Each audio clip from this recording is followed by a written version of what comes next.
আজকে আমরা এই ভিডিওতে আলোচনা করতে চলেছি 2013 সালে আবগারি যে পরীক্ষাটি হয়েছিল কনস্টেবল পরীক্ষা, সেই পরীক্ষার থেকে শুধুমাত্র অঙ্কগুলি সমাধান। এই ভিডিওটি তাদের জন্য সবচেয়ে বেশি উপযোগী যারা আবগারি মেন্স পরীক্ষার জন্য অপেক্ষা করছো। তাছাড়াও ডব্লিউপি কনস্টেবল পরীক্ষা সহ বিভিন্ন যে কোনো প্রতিযোগিতামূলক পরীক্ষার প্রস্তুতি যারা নিচ্ছ তাদেরও ক্ষেত্রেও এই ভিডিওটি সমানভাবে। আচ্ছা, অঙ্কগুলো এখানে একটু এলোমেলো রয়েছে, কিন্তু যাই হোক আমি অঙ্কগুলো টোটাল কভার করেছি, সঙ্গে দুই একটা জিআইও কভার করা হয়েছে যেগুলো একটু ম্যাথ রিলেটেড। তো আমি শুরু করছি প্রথম অঙ্ক।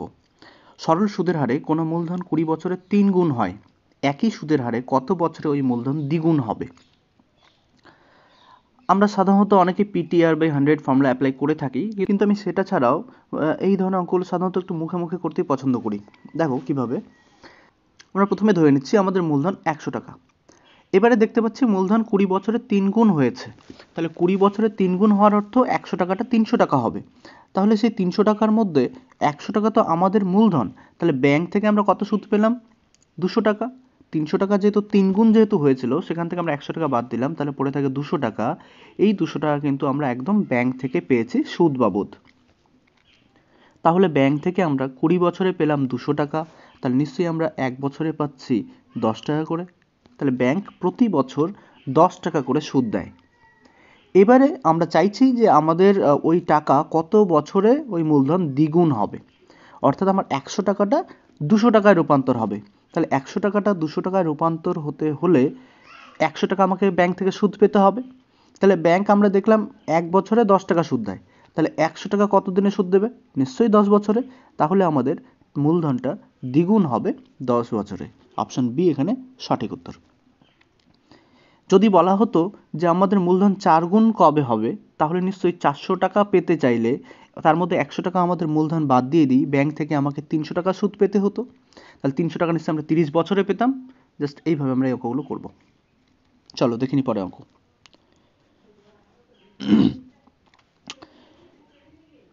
1/6 প্লাস 1/12 প্লাস 1/20 প্লাস 1/30 মাইনাস 1/3। খুব সহজ অঙ্ক, এবং নিচে হরগুলো যেহেতু ছোটই আছে, তো তোমরা চাইলে সরাসরি লসাগু করেও করতে পারো। তো এই অঙ্কটা লসাগু ছাড়াও আরেকভাবে করা যায়, সেটা আমরা একটু দেখে নিই। কারণ এখানে সংখ্যাগুলো আছে 6, 12, 20, 30।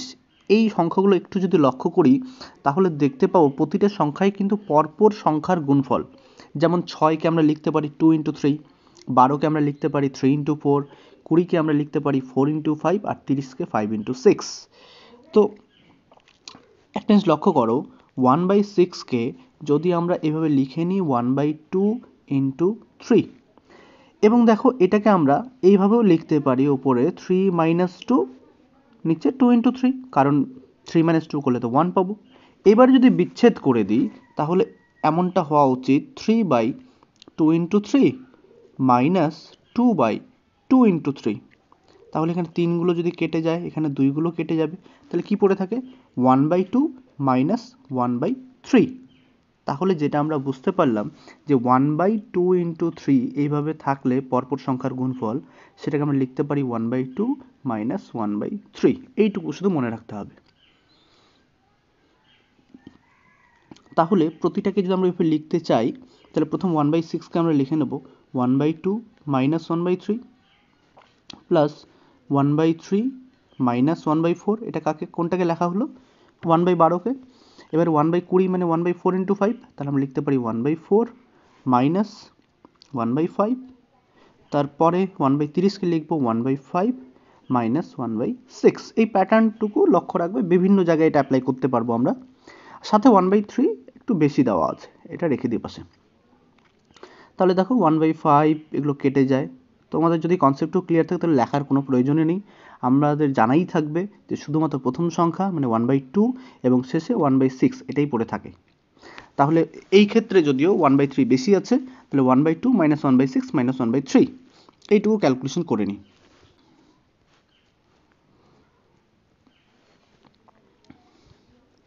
তো লসাগু 6, ওপরে পাবো 3 মাইনাস 1 মাইনাস 2, তাহলে 3 থেকে 1 বিয়োগ করলে 2, 2 থেকে 2 বিয়োগ করলে 0। তাহলে এই অঙ্কের উত্তর 0, অপশন ডি।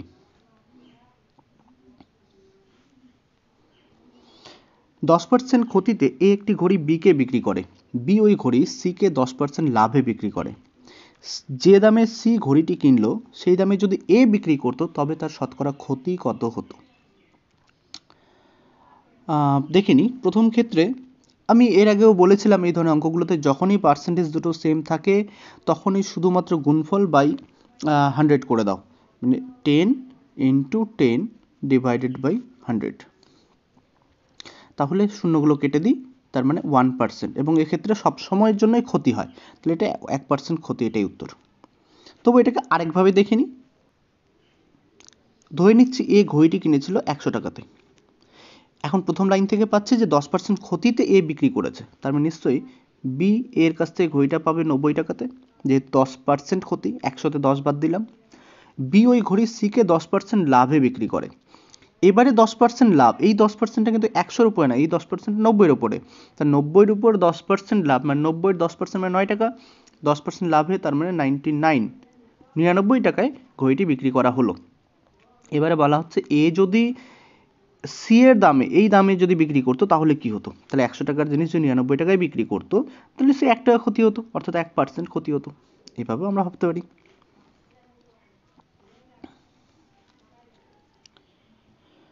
30 জন বালিকার বয়সের গড় 13 বছর, তাদের প্রথম 18 জনের বয়সের গড় 15 বছর, বাকি 12 জনের বয়সের গড় কত? যেহেতু 30 জনের বয়সের গড় 13 বছর, তাহলে 30 জনের বয়সের সমষ্টি কত?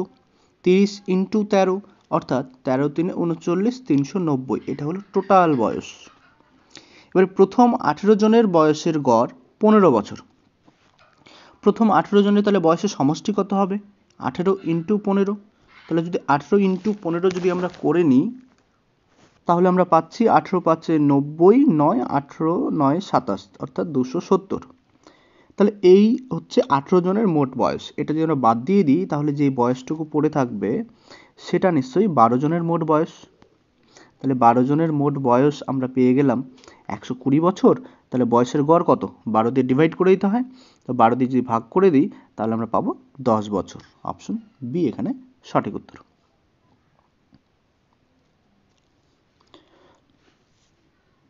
একটি পাত্রে ব্যাকটেরিয়ার সংখ্যা প্রত্যেক দিন দ্বিগুণ হয়।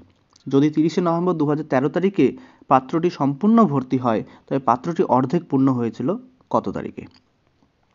এটা আসলে সেরকম অঙ্ক করার কিছু নেই, এটা তোমরা জিআই ভাবতে পারো, জাস্ট একটু ইন্টেলিজেন্স, আর কিচ্ছু নেই। এখানে দেখো বলা আছে প্রতিদিন দ্বিগুণ হয়, মানে আজকে যদি 1 হয় তাহলে পরের দিন 2 হবে, তারপরের দিন 4 হবে, তারপরের দিন 8 হবে। তার মানে পাত্রটি যেদিন পূর্ণ হয়েছিল ঠিক তার আগের দিনই অর্ধেক পূর্ণ হবে, কারণ প্রতিদিন যেহেতু দ্বিগুণ হচ্ছে। তাহলে 30শে নভেম্বর পাত্রটি সম্পূর্ণ ছিল, তাহলে 29শে নভেম্বরেই পাত্রটি অর্ধেক পূর্ণ থাকবে। চলো দেখে নিই পরের অঙ্ক। এটাও খুব সহজ একটা, জাস্ট একটা জিআই বলতে পারো। এদের মধ্যে কোনটি বেমানান? আমরা এখানে দেখতে পাচ্ছি 4টে অপশনের মধ্যে 3টে অপশন ভগ্নাংশতে দেওয়া আছে এবং একটা অপশন শুধুমাত্র দশমিকে। তাহলে আমরা কাজ করি সবগুলোকে একই রকম আনার চেষ্টা করি। তাহলে সবগুলোকে ভাগ করে দশমিক সংখ্যায় পরিণত করি আগে। যেহেতু এটা 1000 দিয়ে ভাগ হবে তার মানে আমরা যদি 3 ঘর আগে দশমিক পাবো নিশ্চয়ই সেটা হবে 0.909। দ্বিতীয় সংখ্যা অলরেডি দশমিকে আছে, এটা নিয়ে আর করার কিছু নেই। তৃতীয় সংখ্যা দেখো 100 দিয়ে যদি ভাগ করি তাহলে আমরা পাবো 9.09, 2 ঘর আগে দশমিক। আর অপশন ডি যদি দেখি 1000 দিয়ে ভাগ করলে 3 ঘর আগে দশমিক, তাহলে 9.090। তো শেষে 0 ধরার কোনো প্রয়োজন নেই, এটা কেটে দিই। তাহলে দেখো 9.09 প্রতিটা অপশনই পাচ্ছি, শুধুমাত্র প্রথম অপশনটা ছেড়ে। তাহলে আমাদের এখানে প্রথমটাই বেমানান, অপশনে। টাকায় 10টি করে আপেল বিক্রি করে এক বিক্রেতা 40% লাভ করেন। তিনি কত টাকায় কতগুলি আপেল কিনেছিলেন? তিনি টাকায় কতগুলি আপেল কিনেছিলেন? তাহলে টাকায় 10টি আপেল বিক্রি করেছে, যদিও এটা বাস্তবে সম্ভব না 1 টাকায় 10টা আপেল। যাই হোক, আমাদের এগুলো নিয়ে চিন্তা করে কোনো লাভ নেই। যেহেতু 10টা আপেলের বিক্রয় মূল্য হচ্ছে 1 টাকা, আমরা এরকম একটু দেখে নিই, 10টা আপেলের বিক্রয় মূল্য ছিল 1 টাকা, তাহলে এক একটা আপেলের বিক্রয় মূল্য আমরা পাবো 1/10। একটু ভগ্নাংশ নিয়ে আমাদের এখানে কাজ করতে হবে। তাহলে এক একটা আপেলের বিক্রয় মূল্য আমরা পেয়ে গেলাম 1/10। এই বিক্রয় মূল্যে বিক্রয় করার পরে 40% লাভ হয়েছে, তার মানে আমরা বলতে পারি এটাই হচ্ছে 140%-এর ভ্যালু। আর আমরা নির্ণয় করব অরিজিনালি কত টাকায় কিনেছিল, তার মানে 100%-এর ভ্যালু। তাহলে লিখে নিই 140% ভ্যালু হচ্ছে 1/10। আমরা 1-এর ভ্যালু আমরা পেয়ে যাব 1/10 ইন্টু 140, তলায় দিয়ে দিই। আমরা নির্ণয় করতে চাইছি 100-র ভ্যালু, তাহলে 100-র ভ্যালু নির্ণয় করলে 100 উপরে গুণ হয়ে যাবে। আমি এখানে 100 লিখে দিই, শূন্যগুলো কেটে দিলাম। তাহলে পড়ে থাকে কি 1/14, 1/14। তার মানে তিনি টাকায় 14টি আপেল কিনেছিলেন। এখান থেকে সরাসরি বলে দেওয়া যায়, অপশন এ। নিচের কোনটি মৌলিক সংখ্যা নয়? মৌলিক সংখ্যা শুধু আমাদের সংখ্যাটুকুই জানতে হবে। মৌলিক সংখ্যা বলতে আমরা কি বুঝি? যে সংখ্যাগুলো এক এবং সেই সংখ্যা দ্বারা শুধু বিভাজ্য হয়, বাকি অন্য কোনো সংখ্যা দ্বারা বিভাজ্য হয় না। তো এখানে বলা আছে কোনটি মৌলিক সংখ্যা নয়, তার মানে যেটা অন্য সংখ্যা দ্বারা বিভাজ্য হবে সেটা। আমরা খুব সহজেই দেখতে পাচ্ছি অপশন সি 85, কারণ এটা 17/5 হয়, কিন্তু বাকি সংখ্যাগুলো সবকটাই মৌলিক সংখ্যা। প্রথম 15টি বিজোড় সংখ্যার গড়। বিজোড় সংখ্যার গড় যখন আমরা নির্ণয় করব, আমি সরাসরি উত্তর বলার আগে একটা ছোট্ট উদাহরণ দিই। মনে করো আমি পরপর 3টি বিজোড় সংখ্যা লিখছি, 1, 3, 5। আমরা গড় বলতে আমরা জানি সবগুলো যোগ করি, যোগ করে তারপর যতগুলো সংখ্যা হয় সেটা দিয়ে ভাগ করে দিই। যেমন এখানে পাচ্ছি 1, 3, 4 আর 5, 9। 9কে যদি আমরা 3 দিয়ে ভাগ করি তাহলে পাবো 3। 3 হচ্ছে আমাদের এই সংখ্যা 3টির গড়। তার মানে সেটা দেখো মাঝের সংখ্যাটা আমরা পেলাম। মানে বলতে চাইছি যে যখনই আমরা বিজোড় সংখ্যার, জোড় সংখ্যার এরকম যদি গড় নির্ণয় করতে যাই, তখন ঠিক তার মাঝের সংখ্যাটাই সেই সংখ্যাগুলোর গড় হয়, এবং এই নিয়মটা সব ক্ষেত্রেই প্রযোজ্য, সব বিজোড় সংখ্যার ক্ষেত্রে। এছাড়াও যদি লক্ষ্য করি, আমাদের প্রথম এবং শেষ যা সংখ্যা থাকবে সেই সংখ্যা দুটোর যদি গড় নির্ণয় করি, সেটাও ঠিক একই হবে। 1 + 5 6, 6-এর অর্ধেক 3। এটা কিন্তু 5টা 7টা যতগুলো সংখ্যাই হোক না কেন, ঠিক তার মাঝের সংখ্যাটাই হবে।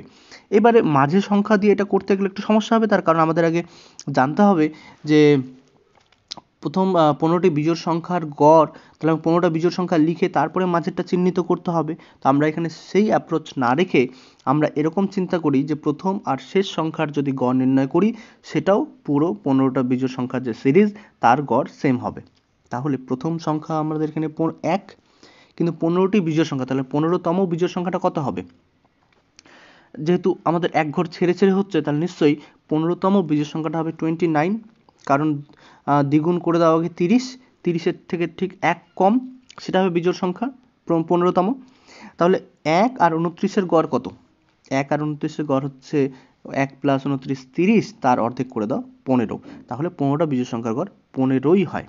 আবার তোমরা এটাও মনে রাখতে পারো, বিজোড় সংখ্যার ক্ষেত্রে প্রথম দিক থেকে যদি হয় তাহলে যতগুলো বিজোড় সংখ্যা বলে ততই হবে। এটা শুধু বিজোড় সংখ্যার ক্ষেত্রে, কিন্তু বেস্ট হচ্ছে এই পদ্ধতিটা করা। যদি আরো একটা নিয়ম দেখতে পারো, 1-এর পরের বিজোড় সংখ্যা কত? 3। আর 29-এর আগের বিজোড় সংখ্যা কত? 27। এই দুটো সংখ্যার যদি গড় নির্ণয় করো, সেটাও কিন্তু আমাদের ওই পুরো সিরিজেরও গড় তাই হবে। 27 + 3 30, তার অর্ধেক 15। তাহলে অপশন বি এখানে সঠিক উত্তর। a/3, b/5, c/7 এই সবগুলো সমান, তাহলে এটার মান কত? জাস্ট a b c এর জায়গায় 3 5 7 বসিয়ে দাও। তাহলে 3 + 5 + 7 করলে আমরা পাবো 15, আর নিচে b ছিল, তাহলে b এর মান বসিয়ে দিই 5, কেটে দিলে উত্তর 3। 2.04 দামের প্রতি কেজি গমের সঙ্গে প্রতি কেজি 2.88 দামের গম কি অনুপাতে মেশালে প্রতি কেজি মিশ্রিত গমের দাম 2.52 হবে? এই ধরনের অঙ্ক আমরা অনেকবার করেছি। আমরা ওই যে অ্যালিগেশন পদ্ধতি যেটা ব্যবহার করি কোনাকুনি করে, সেটা এখানে ব্যবহার করি। তাহলে 2.04 প্রথম ক্ষেত্রে। আচ্ছা, প্রতিটা ক্ষেত্রে দেখো দশমিকটা দুঘর আগেই আছে, তো সেটা নিয়ে আর ভাবার দরকারও নেই, এটা ছাড়া লিখলেও হয়, যেহেতু একই আছে। মনে করলাম আমরা প্রতিটাকে 100 দিয়ে গুণ করেছি। দ্বিতীয় ক্ষেত্রে ছিল 288, এবং কম্বাইন করে মিশ্রিত করার পরে দামটা হয়েছে 252। তাহলে আমরা এই পাশে বিয়োগ করে বসাবো, এই পাশে বিয়োগ করে বসাবো। 252 থেকে 204 যদি বিয়োগ করি তাহলে পাবো 48, আর এখানে 88, 288 থেকে 252 যদি বিয়োগ করি তাহলে পাবো 636, 36/48। 12 দিয়ে ভাগ করে দিই, তাহলে পাবো 3:4। এই হচ্ছে আমাদের উত্তর, অপশন ডি। দুটি ট্রেনের দৈর্ঘ্য যথাক্রমে 80 মিটার এবং 90 মিটার, ওরা যথাক্রমে 10 মিটার পার সেকেন্ড এবং 7 মিটার পার সেকেন্ড গতিবেগে পরস্পরের দিকে ধাবিত হলে কত সময়ে পরস্পরকে অতিক্রম করবে? এই অঙ্কে নতুন বলার কিছুই নয়, যে আমরা জানি যখনই দুটো ট্রেন দুদিক থেকে পরস্পরের দিকে ধাবিত হবে তখন তাদের আপেক্ষিক বেগ যেটা সেটা বেড়ে যাবে, যোগ হয়ে যাবে। তাহলে প্রথম ক্ষেত্রে বেগ ছিল 10 মিটার পার সেকেন্ড, পরের ক্ষেত্রে বেগ ছিল 7 মিটার পার সেকেন্ড। তাহলে আমরা এখন ভাববো সেকেন্ডে 17 মিটার পথ অতিক্রম করে ট্রেন দুটি, এবং যেহেতু ট্রেন দুটি পরস্পরকে অতিক্রম করবে তার মানে ট্রেন দুটিকে তাদের দুটো ট্রেনেরই দৈর্ঘ্যের মোট যে সমষ্টি যেটা সেটা অতিক্রম করতে হবে। তাহলে আমরা এখানে পাচ্ছি যে 17 মিটার পথ অতিক্রম করে 1 সেকেন্ডে, আর দুটো ট্রেনের দৈর্ঘ্য যোগ করলে পাচ্ছি 170। তাহলে 170 মিটার পথ অতিক্রম করবে 10 সেকেন্ডে। Option D. এ এবং বি একটি ব্যবসায় 3:2 অনুপাতে বিনিয়োগ করে। এরা মোট লাভের 5% দান করে এবং এর লভ্যাংশের পরিমাণ যদি 4275 হয় তাহলে মোট লাভের পরিমাণ কত? এই অঙ্কে প্রথমে একটা কথা আমরা জেনে রাখি, যে ব্যবসায় যে অনুপাতে বিনিয়োগ করা হবে মূলধন, সেই অনুপাতেই লভ্যাংশ এবং ক্ষতির পরিমাণ নির্ণয় করা হয়। তাহলে আমি প্রথমে যে ধরে নিই যে মোট লাভ হয়েছিল 100 টাকা, তাহলে 100 টাকার মধ্যে 5% দান করে মানে 5 টাকা দান করলো, তাহলে পড়ে থাকে 95 টাকা। এবার এই যে 95, এই 95-এর মধ্যে টাকাটা লভ্যাংশ যে ভাগ হবে সেটা কিন্তু 3:2 অনুপাতে ভাগ হবে। তাহলে এটাকে 3:2 অনুপাতে যদি ভেঙে দিই, আচ্ছা 3 আর 2 অনুপাত অর্থাৎ টোটাল 5, তাহলে 5-এর ভ্যালু যদি 95 হয় তাহলে 1-এর ভ্যালু আমরা পেয়ে যাচ্ছি এখানে 19। তাহলে 19 গুণ করে দিই, তাহলে পাচ্ছি প্রথম জন পাবে 57 আর পরের জন পাবে 38 টাকা। এবারে দেখো এর লভ্যাংশের পরিমাণ 4275, তাহলে এ বলতে আমাদের এই 3 অনুপাত 57, তাহলে এই 57-র ভ্যালুই সমান করে দেব 4275-এর সঙ্গে, আর আমরা নির্ণয় করব মোট লাভের পরিমাণ অর্থাৎ 100-র ভ্যালু। তাহলে আমরা সমান করে দিয়েছি অলরেডি 57-কে 4275-এর সাথে। তাহলে 1-এর ভ্যালু নির্ণয় করতে চাইলে আমরা নিচে 57 লিখে নিই, আর আমরা যদি 100-র ভ্যালু নির্ণয় করতে চাই এখানেই 100 গুণ করে দিই। প্রথমে 3 দিয়ে কেটে নিই, 3 19, আর এখানে যদি কেটে নিই তাহলে পাবো 14 25। তো 19 দিয়ে 142-কে কাটলে আমরা পাবো এখানে 7, আর 33 42, তাহলে পড়ে থাকে 7 9 95, তার মানে 19 5 95, তাহলে 75 ইন্টু 100 করলে পাচ্ছি 7500। Option C. যদি দিনে 16 ঘন্টা করে কাজ করে 12 জন লোক সপ্তাহে 33,600 রোজগার করে, তবে দৈনিক 12 ঘন্টা করে কাজ করে 18 জন লোক সপ্তাহে কত রোজগার করবে? এখানে সরাসরি M1 D1 এর ওই ফর্মটা ব্যবহার করলেই হয়ে যায়। এখানে রোজগারটাকে মনে করতে পারো কাজের সাথে সমান, কারণ যত বেশি কাজ করবে তত রোজগার তত বেশি পরিমাণে হবে, অর্থাৎ সমানুপাতিক। তাহলে এখানে M1 D1 divided by W1 এভাবে অ্যাপ্লাই করতে পারো। তার মানে প্রথম ক্ষেত্রে হবে 12 জন লোক, কত ঘন্টা করে কাজ? 16 ঘন্টা করে কাজ, আর নিচে রোজগার আমরা লিখে নিই কাজের পরিমাণের মতো করে 33,600 সমান, এই পাশে হবে 12 ঘন্টা করে কাজ, তো 18 জন লোক ছিল 18 গুণ করে দিই, আর নিচে কত রোজগার সেটা আমরা জানি না, সেটা কোশ্চেন মার্ক। তাহলে উপরে কেটে নিই 12গুলো, তারপরে কেটে দিই হচ্ছে 16 দিয়ে যদি ডিরেক্ট কেটে দিই 16 2 32 1 16 1, তাহলে 2100 হবে 16 দিয়ে ডিরেক্ট কাটলে। তাহলে 18 ইন্টু 2100 করলে আমরা মোট রোজগার পেয়ে যাব। তাহলে 18 আর 21 গুণ করলে পাচ্ছি 18 কে 18 1 18 2 36 37 378, অর্থাৎ অপশন ডি, দুটো জিরো তো এখানে ছিলই, অপশন ডি এখানে সঠিক উত্তর।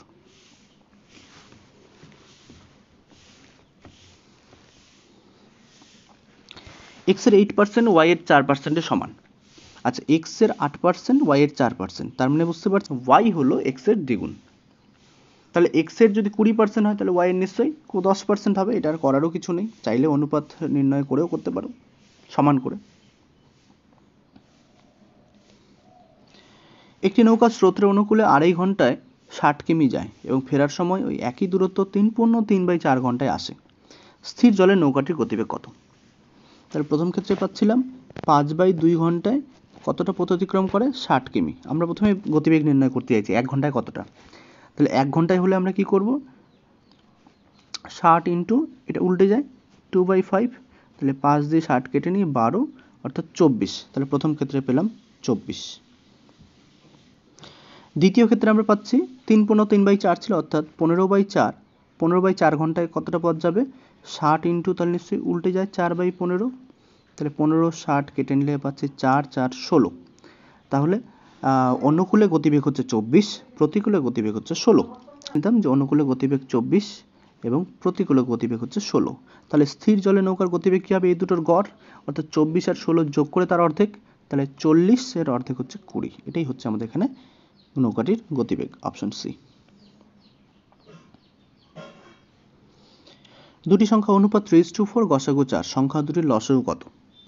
যেহেতু সংখ্যা দুটো অনুপাত 3:4 এবং গসাগু 4, তাহলে সংখ্যা দুটো হবে 4 গুণ, অর্থাৎ গসাগু যা থাকে তাই গুণ করে দাও। তাহলে একটা সংখ্যা হবে 4 3 12 আর একটা সংখ্যা হবে 4 4 16। এই দুটোর লসাগু হয় 48। এক ব্যক্তি পি থেকে কিউ পর্যন্ত হেঁটে যায় এবং কিউ থেকে পিতে ট্যাক্সি করে ফিরে আসে। যাতায়াতের মোট সময় নেয় 16 ঘন্টা। কিন্তু সমগ্র পথে যদি ট্যাক্সিতে যাওয়া আসা করে তবে 4 ঘন্টা সময় কম লাগে। এই লাইনটা থেকে একটু দেখে নিই। সমগ্র পথ যদি ট্যাক্সিতে যাওয়া আসা করে তবে 4 ঘন্টা সময় কম লাগে। প্রথমে 16 ঘন্টা লাগতো, তাহলে এখন 12 ঘন্টা লাগবে। যদি যাতায়াত যদি ট্যাক্সিতে হয় তাহলে 12 ঘন্টা, তাহলে নিশ্চয়ই যেতে 6 ঘন্টা। তাহলে আমরা এখান থেকে একটা পেয়ে গেলাম যে ট্যাক্সিতে যেতে সময় লাগে 6 ঘন্টা। আর আগের লাইনে পাচ্ছিলাম মোট সময় নেয় 16 ঘন্টা টোটাল, ট্যাক্সিতে গিয়ে মানে হেঁটে গিয়ে ট্যাক্সিতে ফিরে এসছে। তাহলে ট্যাক্সিতে ফিরে আসতে আমরা সময় নিশ্চয়ই 6 ঘন্টা, তাহলে হেঁটে যেতে মানে ওয়াকিং করলে সময়টা লাগবে 10 ঘন্টা। এটা পেয়ে গেলাম। তাহলে যদি যাওয়া আসা হেঁটেই করতো তাহলে সেই 10 ঘন্টা করে দুবার লাগতো, তাহলে 20 ঘন্টা, অপশন বি। একটি শ্রেণীতে মোট ছাত্রছাত্রীর মধ্যে 10% ছাত্র 1/4 অংশ ছাত্রীর সমান। ওই শ্রেণীতে ছাত্রছাত্রীর অনুপাত কত? এখানে একটু যদি লক্ষ্য করো, দেখো প্রথম যে 10% দেওয়া সেটা মোট ছাত্রছাত্রীর মধ্যে, আর পরের যে 1/4 অংশ সেটা শুধুমাত্র ছাত্রীর মধ্যে। আমি যেটুকু বুঝতে পারছি মোট ছাত্রছাত্রীর মধ্যে 10% ছাত্র, মানে এটা ছাত্র মানে এখানে অ্যাকচুয়ালি শুধুমাত্র মেল স্টুডেন্ট বোঝানো হচ্ছে না। 10% ছাত্র মানে 10% ছাত্রছাত্রী, টোটাল মোট ছাত্রছাত্রীর 10%, এরকম মনে করো। তাহলে টোটাল যদি ছাত্রছাত্রী ধরে নিই 100 জন, তার 10% কত হবে? 10। এটা বলা হচ্ছে 1/4 অংশ ছাত্রীর সমান। তার মানে ছাত্রী যতগুলো আছে তার 4 ভাগের 1 ভাগ এটা। তাহলে ছাত্রীর সংখ্যা নিশ্চয়ই 40, তবেই তার 4 ভাগের 1 ভাগ হবে 10। তাহলে যদি ছাত্রীর সংখ্যা 40 হয় তাহলে ছাত্রদের সংখ্যা নিশ্চয়ই 60। তাহলে 60 আর 40-এর অনুপাত কত হবে? 60:40। তার মানে 3:2। এটাই হওয়া উচিত, অপশন এ সঠিক উত্তর। কোনো বস্তুর 20% কর বৃদ্ধি পাওয়ায় বস্তুটির ব্যবহার 20% কমে যায়। এখন কর আদায় কতটা হবে? একটু আগেই ধরে অঙ্ক করেছি, আমি বলেছিলাম যখনই পার্সেন্টেজ দুটো সমান হবে এবং একটা বৃদ্ধি একটা হ্রাস পাবে তখনই আমরা কি করব? 20 × 20 / 100, এবং সব ক্ষেত্রে কমবে। তাহলে শূন্যগুলো কেটে দিই, তার মানে 4% কমবে, অপশন বি। 88 দ্বারা বিভাজ্য 4 অঙ্কের বৃহত্তম সংখ্যাটি কত?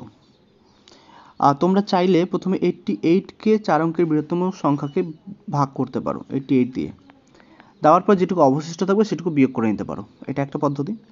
কিন্তু আমি কি করব? আমি বলবো যেহেতু 88 এর উৎপাদক হচ্ছে 8 11, তা আমরা একটা একটা চেক করব যে কোনটা 11 8 দ্বারা সবগুলো বিভাজ্য হওয়া উচিত, তবেই তো 88 দ্বারা বিভাজ্য হবে।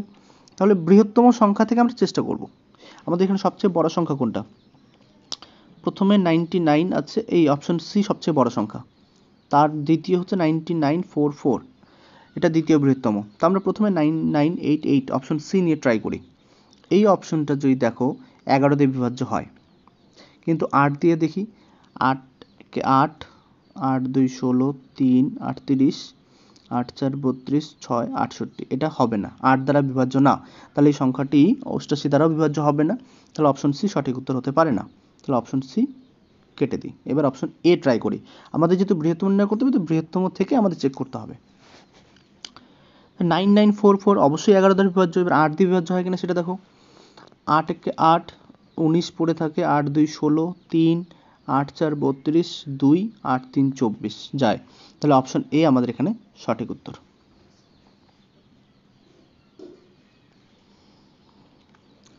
1 - 2 + 3 এইভাবে একটা সিরিজ দেওয়া আছে, 1000 পর্যন্ত সংখ্যার মান কত হবে? খুব সুন্দর অঙ্ক।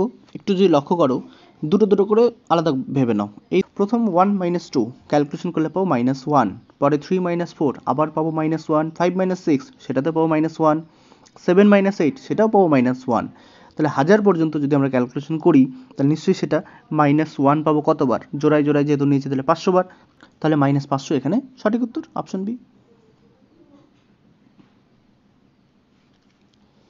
কোনো বিক্রেতা 36টি লেবু বিক্রি করলে 4টি লেবুর বিক্রির দাম ক্ষতি হয়, তার শতকরা ক্ষতির পরিমাণ কত? আমরা ধরে নিচ্ছি লেবুর বিক্রয় মূল্য 1 টাকা করে, প্রতিটি লেবু 1 টাকা করে বিক্রি করা হয়েছে। তাহলে 36টি লেবুর বিক্রয় মূল্য নিশ্চয়ই 36 টাকা, কিন্তু বলা হয়েছে বিক্রি করার করলে 4টি লেবুর বিক্রির দাম ক্ষতি হয়, তার মানে 4টি লেবুর 4 টাকা দাম। তাহলে 36 টাকায় বিক্রি করলে 4 টাকা ক্ষতি হচ্ছে, তার মানে এটা আসলে অ্যাকচুয়ালি 40 টাকার লেবু ছিল। তাহলে 40 টাকার লেবু যদি 36 টাকায় বিক্রি হয় তাহলে লস কত? 4 টাকা। কত টাকাতে? 40 টাকাতে। তাহলে 40 টাকাতে 4 টাকা লস, 100-এ কত? শূন্যগুলো কেটে দিই, 4 কেটে দিলাম, 10%, 10% ক্ষতি, অপশন এ।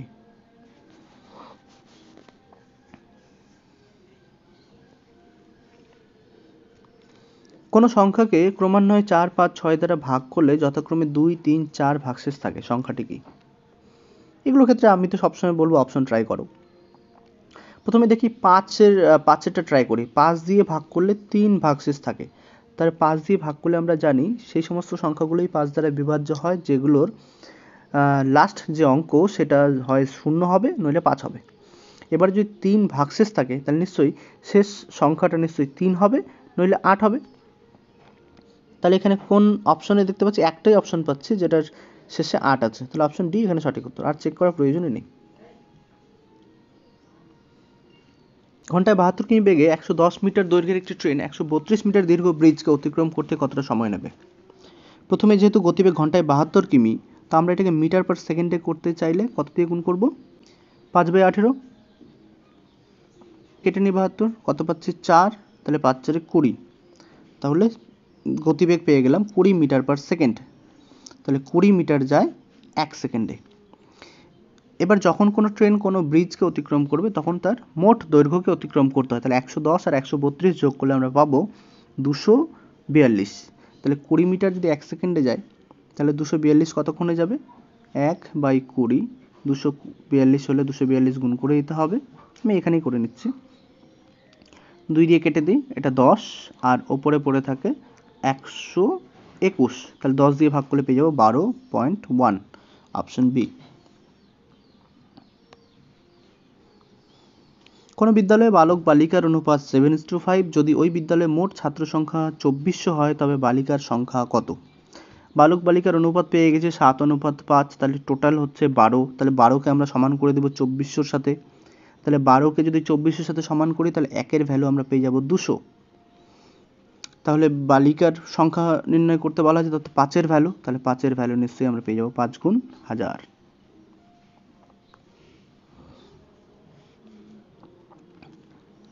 কোনো ক্যাম্পে 95 জনের 200 দিনের রসদ ছিল, 5 দিন পরে 30 জন ক্যাম্প থেকে চলে গেল, কতদিন ওই রসদ চলবে? তাহলে 95 জনের 200 দিনের যদি রসদ বা খাবার থাকে তাহলে 5 দিন পর, তাহলে 5 দিন তো অলরেডি খাওয়া হয়ে গেছে, তাহলে আমরা এখন বলবো যে 95 জনের খাবার কত দিনের ছিল? 195 দিনের খাবার ছিল। এখন আমাদের নির্ণয় করতে হবে 30 জন ক্যাম্প থেকে চলে গেছে, তাহলে এখন 65 জন কত দিনে এই খাবার বা এই রসদ এদের চলবে? তাহলে ওই আবার M1 D1 করলেই হয়ে যায়, ওগুলো আমি সরাসরি করে দিই, 95 × 195, একে 65 দিয়ে ভাগ করে দিই, তাহলে আমরা পেয়ে যাব 65 3 গুণ সম্ভবত 195, 3 5 15, 3 6 18, হ্যাঁ 3 গুণ, তাহলে 95 × 3 আমরা করলে পেয়ে যাব 3 5 15, 1 27 28, 285। কতদিন ওই রসদ চলবে? 285, এখানে পয়েন্ট হওয়ার কথা না, 2 8.5 হবে না, 285ই হবে।